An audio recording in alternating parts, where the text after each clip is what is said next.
There are structures buried in the jungles of Ecuador so massive that for decades scientists assumed they were just hills. They were not hills. Something walked this earth before us. Something tall enough that ancient texts across 6 different continents all described the same beings. And they did not just disappear. They were erased, or they left, or they became something else entirely. And by the end of this, you're going to understand why that question changes everything you thought you knew about human history. Here is what nobody talks about. Every major ancient civilization, with zero contact with each other, left behind the exact same story. The Sumerians called them the Anunnaki. The Greeks called them the Titans. The Hebrews wrote about the Nephilim. The Native Americans spoke of the ant people and the giants who came before. The Maori of New Zealand described a race of tall, red-haired beings who occupied their islands long before they arrived. You do not get that kind of consistency across thousands of miles of ocean unless something real happened. So who were they? And more importantly, where did they go? In 1833, soldiers digging a grave mound in Lompoc Rancho, California, uncovered a skeleton measuring 12 feet tall. It was surrounded by carved shells, granite slabs covered in symbols nobody could translate, and a double row of teeth. The story was quietly buried. Literally, the remains were reinterred, and the record was suppressed. That is not the only case. The Smithsonian Institution has been accused, through a lawsuit filed in 2014 by the American Institution of Alternative Archaeology, of systematically destroying giant skeletal remains that contradicted the established narrative of human evolution. The Smithsonian denied everything, but the pattern keeps showing up. Remains discovered, remains reported, remains gone. And you have to ask yourself why a scientific institution would suppress bones. Because bones are just data, unless the data breaks the model. Now here's where it gets interesting. Researchers using LiDAR technology, which is basically radar that can see through jungle canopy, have been scanning regions of Central America, the Amazon basin, and parts of Southeast Asia. What they are finding is not what they expected. Entire cities, massive cities, laid out with geometric precision that rivals anything we built in the last 2 centuries. Cities so large they would have required hundreds of thousands of people to construct and maintain. And they predate our accepted timeline of civilization by thousands of years. Who built them? The conventional answer is that smaller, ancient human populations somehow organized at a scale we still cannot fully explain. But there is another answer hiding in plain sight across every ancient text ever written. There were others here, and they were bigger, stronger, and technologically further along than we were. The Book of Giants, discovered among the Dead Sea Scrolls, does not describe mythical creatures. It reads more like a historical record. It describes beings of enormous size who became corrupt and were eventually destroyed in a catastrophic event. A flood, or something like a flood, something that wiped the slate clean. Here is the part nobody wants to sit with. If there was a civilization here before ours, one advanced enough to build structures we still cannot fully replicate, and that civilization was destroyed or displaced, then the world you're looking at right now is not the first draft. It is a reboot. And everything you were taught about human history, everything anchored to the idea that we are the peak of development on this planet, is built on a foundation that assumes no one came before us. That assumption may be wrong. The ancient Egyptians described a time called Zep Tepi. The first time, a golden age before the pharaohs, before recorded history, when godlike beings walked among men and taught them. The structures left behind from that period, including the Great Sphinx, which geological analysis now suggests is far older than officially claimed due to water erosion patterns that only existed in Egypt around 10,000 years ago, point to a timeline that does not fit the textbook. So here's the question you should be sitting with right now. If giants or advanced beings existed, and we have bones, we have texts, we have structures, we have LiDAR data, why is the mainstream conversation still treating this as fringe? The answer is that paradigm shifts are slow and uncomfortable. Every field of knowledge has a graveyard of ideas that were once called crazy. We are probably living through another one of those moments. The evidence is accumulating faster than the institutions can suppress or explain it. Researchers are finding genetic anomalies in human DNA, what scientists call junk DNA, that does not match any evolutionary path we can trace. There are sequences in our genome that appear inserted, not evolved. That is a published scientific finding. Draw your own conclusions about what it means. Here is what we do know. Something happened. Something large enough to erase an entire chapter of human history. Large enough that every culture on Earth kept a memory of it, encoded in mythology because mythology was the only hard drive available at the time. And whatever those beings were, whatever they built, and whatever they knew, they left behind enough fingerprints that every decade we find more of them. They did not just vanish. Nothing with that kind of footprint simply vanishes. They either died in the event, whatever that event was. They interbred with early humans, which would explain the genetic anomalies. They went underground, which dozens of ancient traditions across the world describe in detail. Or they left. And if they left, the question is not where did the giants go? Think about that for a moment. Every single space agency on Earth significantly increased its budget for deep space monitoring in the last 2 decades. Governments that never cooperated on anything suddenly began sharing astronomical data. The United Nations quietly established an office for outer space affairs. And in 2021, the United States government, for the first time in history, officially acknowledged that unidentified aerial phenomena are real, are not made by any human nation, and have been operating in restricted airspace for decades. That is not a conspiracy theory. That is a congressional report. Now connect that to the ancient texts. The Sumerian tablets, which predate the Bible by thousands of years, describe beings who came from the sky, who mined the earth, who shaped early humans genetically, and who eventually departed. The Sanskrit texts of ancient India describe flying vehicles called vimanas with such mechanical specificity that aerospace engineers have studied the descriptions. The Dogon tribe of Mali knew about Sirius B, a star invisible to the naked eye, centuries before Western telescopes confirmed its existence. They said they learned it from visitors. You can call, and we are remembering, faster than at any point in recorded history. That part is important. In the last 15 years alone, discoveries have been piling up so quickly that academic journals cannot keep pace with them. Underwater cities off the coast of India in the Gulf of Khambhat, submerged structures near Japan at Yonaguni, massive geometric anomalies beneath the ice in Antarctica that satellite imaging has been quietly mapping for years. Every single one of these sites points to the same uncomfortable conclusion.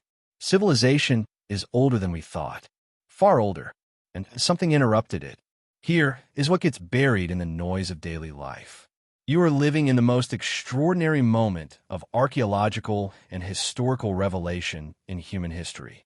While most people are scrolling, consuming, and going through the motions of a routine that was designed to keep them comfortable and uncurious, the ground beneath their feet is literally giving up its secrets.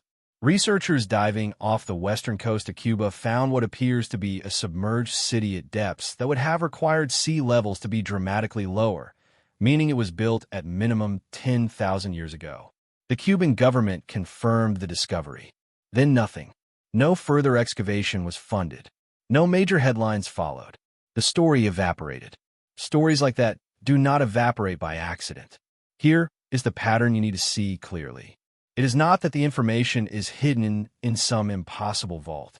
It is that the information is released, acknowledged briefly, and then drowned in noise.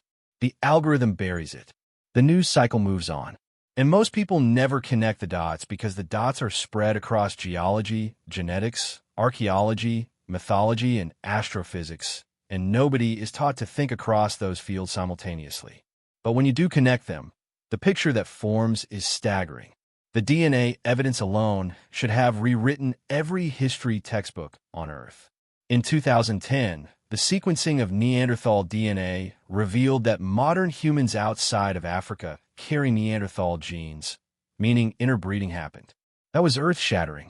Then came the discovery of the Denisovans, an entirely separate archaic human species identified from a single finger bone found in a Siberian cave. Modern humans in certain Pacific island populations carry up to 5% Denisovan DNA. Then researchers identified a third mystery archaic species in the genome of West African populations, a ghost lineage that has never been physically found but whose genetic fingerprint is undeniable. We interbred with beings we have not yet found the bones of. Think about what that means. There are entire species in our ancestry that we have not discovered yet. Species that walked with us, lived near us, and left their mark inside every cell of your body. And you were taught that human history is basically a straight line from cave paintings to smartphones. It is not a straight line. It never was.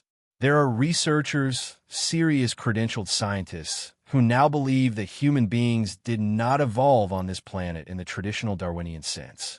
Not because evolution is wrong, but because the fossil record for Homo sapiens is bizarrely incomplete. The transition from earlier hominids to anatomically modern humans appears in the record suddenly, roughly 300,000 years ago, with a sophistication in brain development that evolutionary biology still struggles to account for at that speed. It is not impossible within the framework of natural selection. It is just extremely fast, suspiciously fast. The Sumerian word for the beings who modified early humans was not a word for gods in the religious sense. It was closer to the word for engineers. And the modifications they allegedly made, according to those ancient texts, were specifically designed because here is what the official story never accounts for. The longing, not ambition, not greed, not survival instinct. The specific, aching longing that hits you at certain moments when you're standing somewhere beautiful, or looking up at a sky full of stars, or sitting in the silence before the world wakes up, and you feel with absolute certainty that you were built for something larger than the life you are currently living. That feeling is universal. Every culture has a word for it. Every generation has felt it. And modern psychology has no satisfying explanation for why a species that evolved purely for survival would produce individuals who consistently feel homesick for a place they have never been. The Portuguese call it saudade. The Japanese call it mono no aware. The Welsh call it hiraeth, a grief for something lost that you cannot name. A longing for a home that may not exist in the present world. What if it exists in a previous one? What if the reason so many people feel like they do not quite fit, like the pace of modern life is slightly wrong, like something important was misplaced somewhere far back in history, is because something actually was? What if the disconnection you feel is not a personal failing or a chemical imbalance or a symptom of modern stress? What if it is accurate perception? What if you are correctly sensing a gap between what human beings once were and what the current system asks you to be? The ancient sites do something to people that museums do not. Stand at Stonehenge before the tourists arrive. Walk the avenue at Carnac in northwestern France, where over 3,000 standing stones stretch for miles across open land, and nobody fully knows why. Visit the temple complex at Angkor Wat at dawn and feel the geometry of it, the scale of it, the intention embedded in every alignment. People do not just observe these places. They feel them, in their chest, in some place below rational thought. That response is not poetic imagination. It is recognition. Something in the human nervous system responds to these places the way the body responds to a familiar smell from childhood. Not with analysis, with knowing. And what it knows is older than language. The builders of these sites understood something about human consciousness, about frequency, about the relationship between stone and sound and earth and sky, that we are only beginning to rediscover through modern physics and neuroscience. They were not primitive people making large versions of simple things. They were sophisticated engineers working with a model of reality that our current science is still trying to catch up to. And they learned it from somewhere. Here is something that will reframe everything you have heard in this video. The word education comes from the Latin word educere. It does not mean to fill. It means to draw out, to lead forth, as if the knowledge is already inside and the teacher's job is simply to surface it. Every great tradition of genuine learning, from Socratic dialogue to indigenous initiation rites to the mystery schools of ancient Egypt, operated on this same premise. You are not empty. You are covered. And the work is not acquisition. It is excavation. The giants, whatever they were, appear in the record as teachers as much as rulers. The Sumerian texts describe the Anunnaki not just as overlords, but as instructors. They taught agriculture, astronomy, mathematics, law, and medicine. The Greek Titans, before they were cast as villains in the later myths, were described as the ones who gave humanity fire, craft, and foresight. Prometheus, whose name literally means forethought, did not give humans something foreign. He gave them back something that was taken. That is the version of the story that keeps getting edited out. It is not a story about small humans being ruled by powerful giants. It is a story about knowledge being given, then suppressed, then partially recovered, then suppressed again, in a cycle and remembering, in this world, is an act of defiance. Because the system you were born into was not designed around your remembering. It was designed around your forgetting. Forget that time moves differently when you're fully alive. Forget that your nervous system was built for open landscape, for deep silence, for the kind of darkness at night where stars are not a luxury, but a ceiling. Forget that humans spent the overwhelming majority of their existence as a species moving, exploring, sitting around fires telling stories that connected them to something ancient and permanent. Forget all of that and accept the rectangle, the commute, the fluorescent light, the weekend as a reward for surviving the week. That arrangement is not natural, is not inevitable, and it is not old. The 40-hour work week, the suburban house, the career ladder, the retirement plan, the idea that a human life should be organized primarily around economic productivity, none of that is older than a few generations. It was designed by specific people, for specific purposes, and one of its primary functions, whether intentional or not, is to keep you too tired to ask the questions that matter. Questions like, why do these ruins exist? Questions like, what did people know before the reset? Questions like, what am I actually capable of if I stop living inside boundaries I never agreed to? The ancient world did not have weekends, but it had festivals that lasted weeks. It had pilgrimage routes that people walked for months. It had entire seasons organized because decisions made from that feeling, from that deep, unnameable pull towards something larger, are different from decisions made from logic alone. They carry a different weight. They move differently through time. History is full of people who made the rational choice and disappeared without a trace, and people who made the choice that made no sense on paper and somehow changed everything. You already know which ones you remember. The person who left the comfortable country for the unknown city. The one who sold everything to move to a village in Portugal they visited once and could not stop thinking about.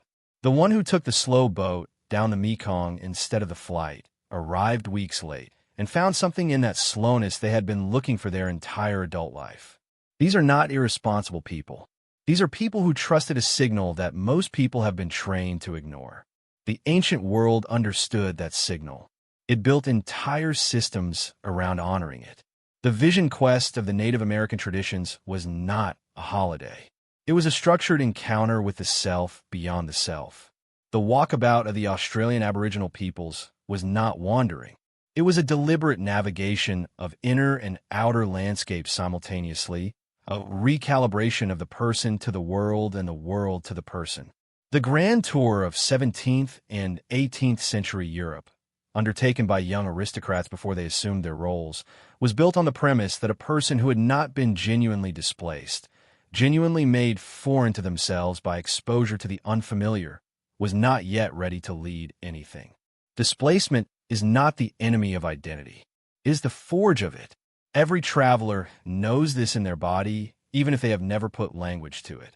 The version of you that exists in a place where nobody knows your name, where the food is unfamiliar and the language is music you cannot yet read, and the streets do not go where logic says they should, that version of you is closer to something true. Stripped of the social performance, stripped of the role, stripped of the carefully maintained story about who you are and what you are worth, what remains is the actual you. Older than your job title, older than your reputation, older than the version of yourself you have been maintaining for the approval of people who are themselves just maintaining versions for others. That person, the one underneath, is the one the ruins speak to. And the ruins are everywhere. Not just in Peru or Egypt or Turkey or Cambodia. They're in the old part of every city that survived long enough to accumulate layers. They are in the market that has been running in the same square for 400 years.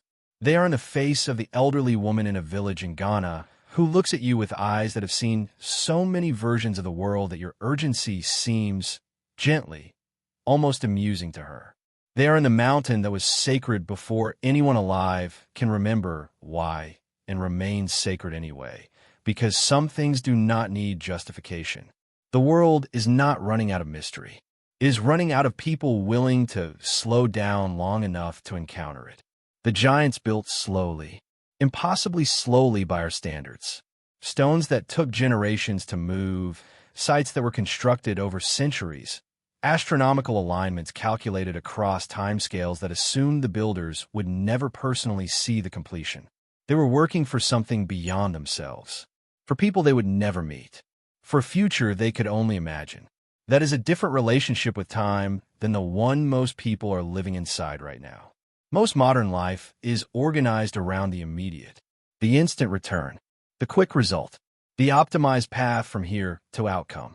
And there is nothing wrong with efficiency except that it tends to edit out everything that does not have an obvious function, and most of what makes a human life feel worth living does not have an obvious function. Wonder does not have an obvious function. Grief does not have an obvious function. The hour you spend sitting at the edge of a cliff watching light change on water does not have an obvious function. But something in you knows, with a certainty that bypasses argument, that those moments are not wasted, that they are, in fact, the point. The giants knew that. Whatever else they were, whatever their origin, whatever their fate, they understood that the things worth building are the things that outlast you. The things worth knowing are the things that change the scale at which you see yourself. And the life worth living is the one that answers, however imperfectly and however incompletely, that original longing, the one that started before you were born, the one that will continue after you are gone, the one that connects you, whether you feel it or not, to every human being who ever stood at the edge of the known world and decided to keep walking anyway. That is the giant in you, and it has been waiting, patient as stone, for you to remember it is there.